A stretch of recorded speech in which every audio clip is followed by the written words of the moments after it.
حبايبي الحلوين، ازيكم عاملين ايه؟ الحمد لله. قصة النهاردة هي البالونة الضحكة. يلا نبدأ حكايتنا النهاردة.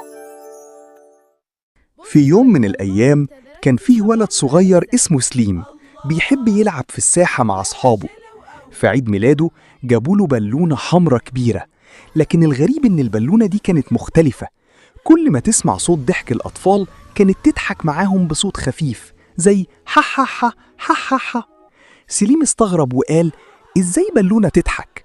لكن أصحابه بدأوا يضحكوا أكتر، والبالونة كل ما تسمع الضحك تكبر وتنور أكتر.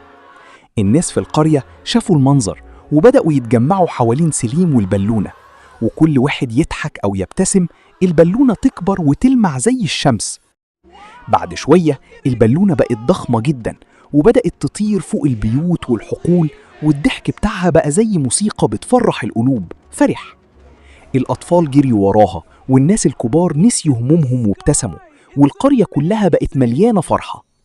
وفي الآخر البالونة طلعت فوق السما وفضلت تضحك وتنشر الضحك في كل مكان، كأنها بتقول الضحك سر السعادة، وكل ما نضحك مع بعض حياتنا تنور أكتر أكتر.